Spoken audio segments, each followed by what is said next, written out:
Train ছুটে চলেছে, আর আমার মনে হচ্ছে আমিও ট্রেনের সাথে ছুটে ছুটে চলেছি।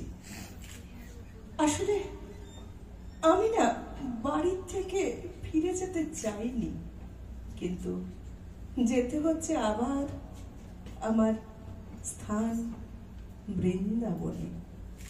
আমি ফিরে গিয়েছিলাম আমার স্বামীর ভিটে, চেয়েছিলাম ছেলে, ছেলের বউ, নাতি সবার সাথেই আজকের সময়টা চিরকালের মতো কাটাতে।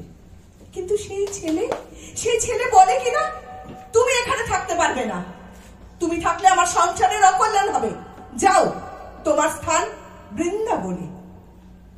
ফিরে এলাম বৃন্দাবন, আমার নিজের ঘর। সে তো জেলখানার থেকেও অধম। একটা ছোট্ট ঘর, যেখানে জানলা নেই, কিছু নেই। সকালবেলা ভোর 4টের সময় রাধা মাধবের মন্দিরে নাম কীর্তন করলে 10টা টাকা 100 গ্রাম চাল পাওয়া যায়। সেই চালে ফুটিয়ে খেয়ে তারপর বেরোই ভিক্ষা করতে। জানেন, আমার না ঘর সংসার সব ছিল। আসলে গ্রামের আমাদের তো অবস্থা খারাপ ছিল, তাই যার সাথে বিয়ে হলো চক্রবর্তী মশাই আমার থেকে দ্বিগুণ বয়সী, দোজ পরে। যেদিন আমাদের ফুলসজ্জা, সেদিন আমাদের বলেছিল, সুধা বয়সটা একটু বেশি হলেও তুমি কিন্তু, আমি তার মুখে হাত চাপা দিয়ে বলেছিলাম, না না, এই কথা বলবেন না। তারপর থেকে আমাদের সুখের সংসার। আমার ছেলে দাশু, তাকে নিয়ে আমাদের খুব ভালো কাটছিল। কিন্তু যেই চক্রবর্তী মশাই মারা গেল, দাশুর একেবারে অন্য রূপ।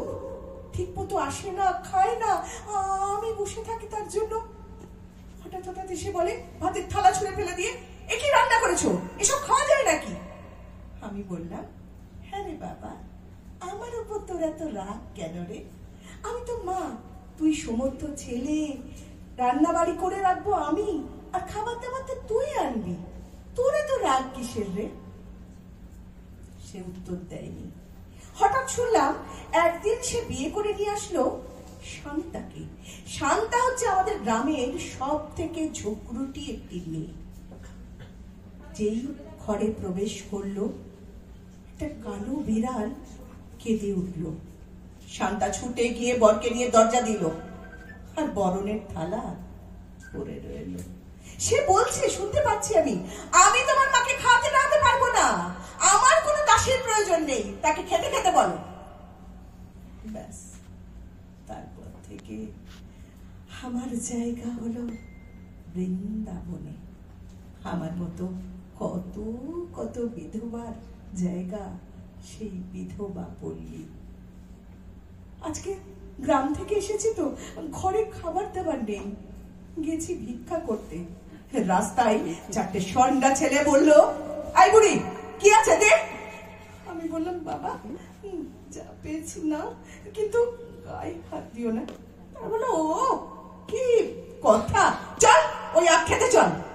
বাবা, তোমরা সব আমার ছেলের মতো, তোমরা এরকম করুন না বাবা। মানে ছেলের মতো? যার ঘর নেই, পরিবার নেই, তার আবার বড় বড় কথা। অতই যদি সত্যি হবে, তাহলে তো ছেলেরা দেখতো, মেয়েরা দেখতো তোদের বৃন্দাবনে পাঠিয়েছে কিনা। ঘর নেই তো কই নেই। তারা টেনে নিয়ে গেল আখ খেতে।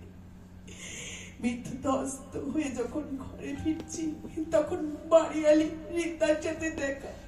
সেও অকথ্য কথা আমাদের শুনিয়ে দিল আমাকে।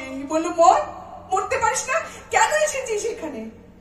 আসলে ওই কীর্তন গায় যে দাদা পল্লব দা, সে একটু আমাকে ভালোবাসে, 2-4 টাকা খবরে সবরে দেয়, সেটা ওর সহ্য হয় না। তার কয়েকদিন পর পল্লব দা একদিন টুলতে টুলতে সন্ধ্যেবেলায় আমার ঘরে এলো। আমি চিৎকার করে বললাম, ও পল্লব দা, কি হয়েছে তোমার? তুমি এরকম করছো কেন?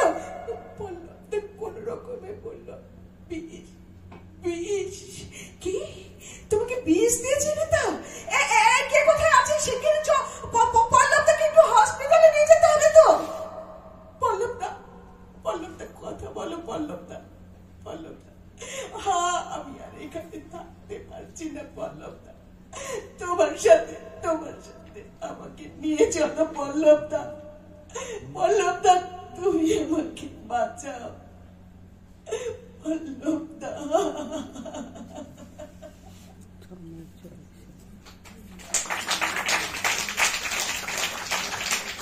এতক্ষণ আপনারা শুনছিলেন নাটক বৃন্দাবন, রচনা কবি কেতকী প্রসাদ রায়। আজকে